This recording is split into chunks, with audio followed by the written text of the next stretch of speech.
Hi everyone, here's a Vray for Rhino tutorial. I have Vray for Rhino 4 on. If you have 5 it'll look slightly different and your settings might be improved. However, I think the general basic renderings we're going to do, the settings should be quite similar. So first off, we're going to create some geometry within our scene to render.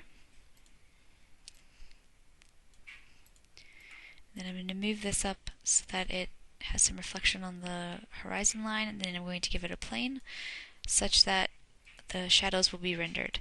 Then I'm going to add a skylight or a sun, and I'm going to make sure it's above the horizon line.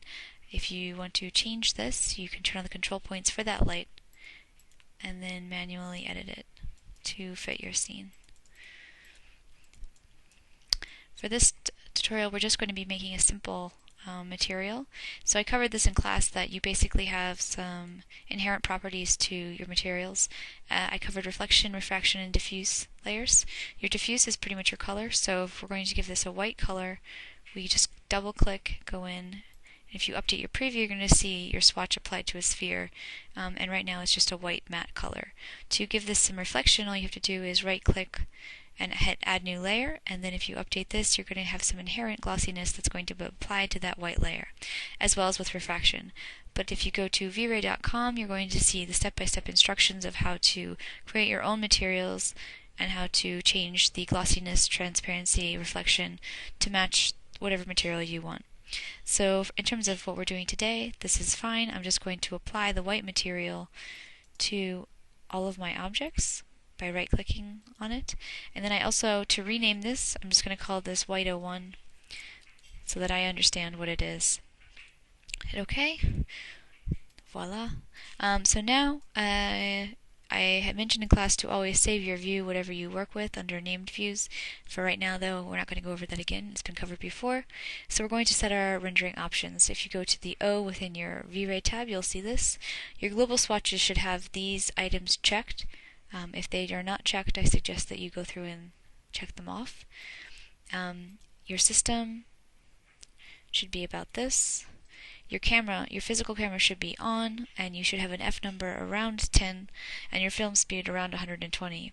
I'm going to leave vignetting on, just because it seems to make the renderings a little bit more pleasing for myself. If you want it off, just uncheck this, and that's fine. For the output, this is where you set the ratio for your rendering.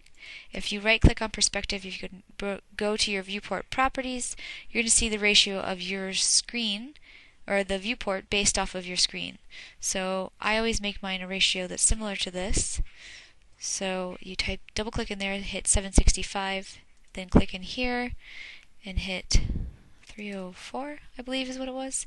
Then I click back in here just to see this image aspect ratio change, and if I hit L, it'll lock this. So now if I make this 1000, it'll do it in proportion to my screen size. Or, yes, the ratio of my screen size. So I'll leave this there. You can also check off Save File, and then it'll render and save files automatically into a folder. Just be sure that if you do this, you change the name of it if you liked one of them, because it will overwrite that name. It doesn't usually save with an increment. So we're going to go to our environment now. This is where we associate the sun to the background. If you double click the M next to this, you're going to see the settings of the light.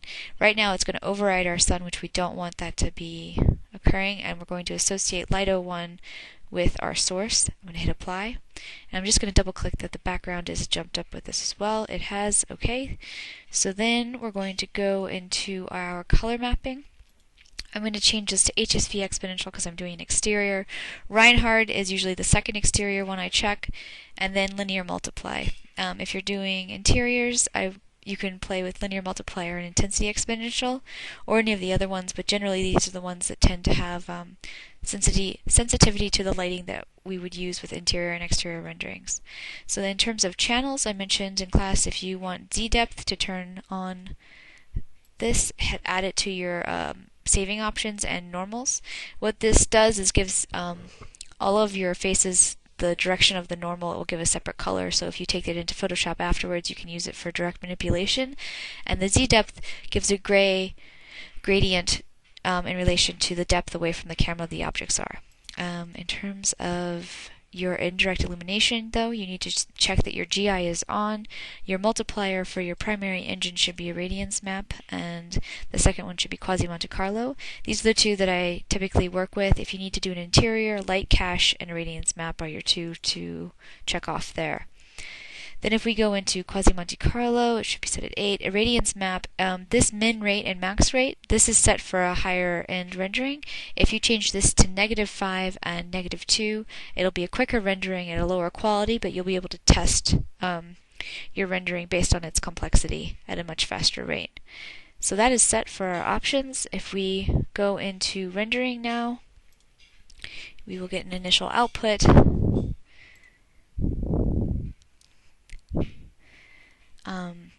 And I think it's overlit. Yep. So now to go in and change this, because the light is just way too intense, I'm going to actually first check that I only have one light in my scene. It appears that I do. So I'm going to go to my options and head to this. That's right. Change it back to HSV exponential. Reinhardt is going to give it a little bit of an oversaturated light. So click this again. This is much better. You'll already be able to start telling the way these things are going to come out before they're produced based off of the way the pre-rendering is looking to you. And I'm getting some reflection into my white material, and I have a nice shadow there. In the Vray website, you'll also be able to see how to make these shadows a little bit fuzzy or a little bit or less harsh. Since we're using a sun right now, though, this is going to be like a sun cast shadow. So as I mentioned before, to save this, you have several options from the channels that we had picked out of our options. The normals, this is the normal of each face that I was telling you could save and use to direct manipulate objects in Photoshop. Then there's also Z depth. If you do the inverse of this, you're going to get the closest as white, and then it'll fade out to gray. And you can use that for more manipulation. The alpha gives you the background, but as I have an infinity plane, there is no background. And then RGB color just gives us the full output. So to save this, you can also click off your channels up here just to play around with the way that it's turning out. I'm going to hit save image, and I'm going to save it as a PNG, so therefore if there was no background it wouldn't come through. And anywhere on my computer is fine. And then you have your rendered file. You have other options down here that you can play with, the presettings before you take it into Photoshop, but generally these levels and color corrections you can do within your adjustments within Photoshop. Just one more note before we conclude this. If you need to re-render this and you just need to check a portion of it, if you right-click on your render icon, it'll say render viewport, and then you can just drag some over your modeled space and it'll render just that portion. So it's a quick way that you can start to test individual areas without having to re-render the whole thing, especially when things get more complex.